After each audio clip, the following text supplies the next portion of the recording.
Students, good morning to all of you.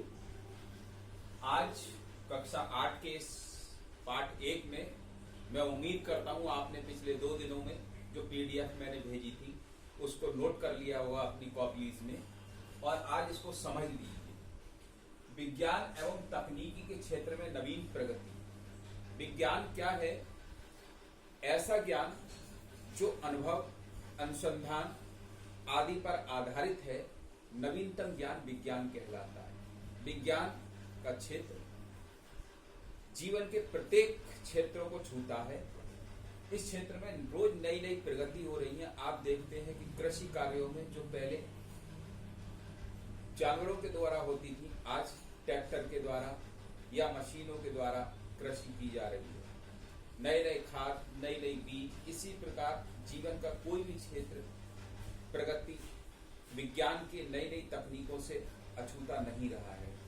इसी संदर्भ में आइए आज विज्ञान के इस पार्ट को टच करने के लिए सबसे पहला सवाल है आधुनिक संचार माध्यम इंटरनेट। इस नवीन तकनीक में जो हमारी बातचीत का जो साधन है, एक जगह से दूसरी जगह अपनी बात को कहने के लिए जो सबसे नवीन तकनीक जो निकल के आई है वो इंटरनेट है।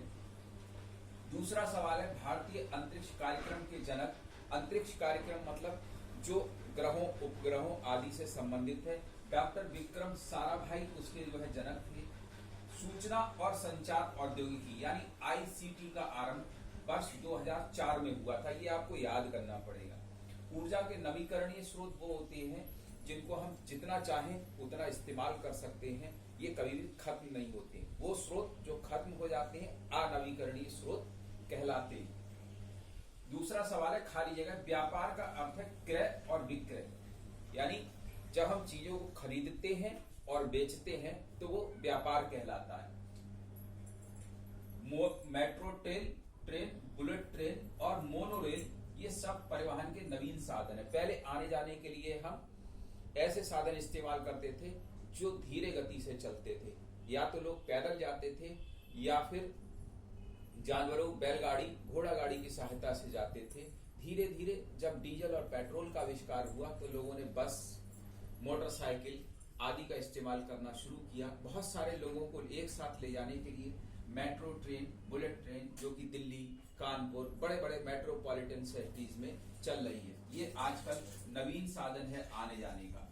स्नैपडील, फ्लिपकार्ट आदि ऑनलाइन कंपनियां हैं। ऑनलाइन से मतलब हुआ जिस प्रकार आप इस तकनीक के माध्यम से पढ़ रहे हैं उसी प्रकार इसी तकनीक का इस्तेमाल करके अलग अलग कंपनियां, जिनमें से कुछ का नाम स्नैपडील, फ्लिपकार्ट है, ये अपने व्यापार अर्थात खरीद और बेचने का काम करते हैं। इसको हम ऑनलाइन व्यापार कहते हैं, स्नैपडील और Flipkart. ICT internet communication technique का प्रारंभ वर्ष 2004 में हुआ था। 3G और 4G थर्ड जनरेशन और फोर्थ जनरेशन मोबाइल की साधन है। अब यह है स्तंभ में मिलान करना है। वीडियो कॉन्फ्रेंसिंग संचार का साधन है। आप देख रहे हैं कि प्रधानमंत्री नरेंद्र मोदी जी आज इस पैंडेमिक में अनेक मुख्यमंत्रियों से बात करने के लिए या अन्य दूसरे देश के व्यक्तियों से बात करने के लिए वीडियो कॉन्फ्रेंसिंग का प्रयोग कर रहे हैं, जिसमें हम एक स्थान पर बैठकर एक टीवी स्क्रीन पर अलग अलग लोगों से एक साथ बात कर सकते हैं। आप वीडियो कॉन्फ्रेंसिंग के मदद से अलग अलग तरीकों से अपनी बात कह सकते हैं और चीजों को सीख सकते हैं। आईसीटी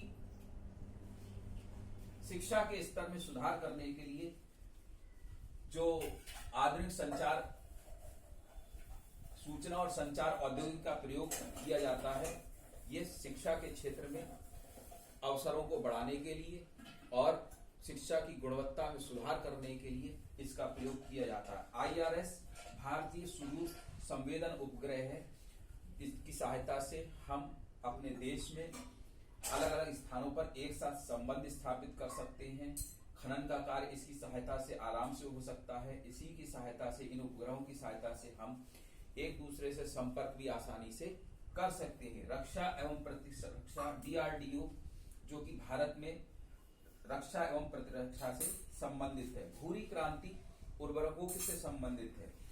अगला सवाल, राष्ट्रीय अनुसंधान समिति का गठन सन 1962 में हुआ।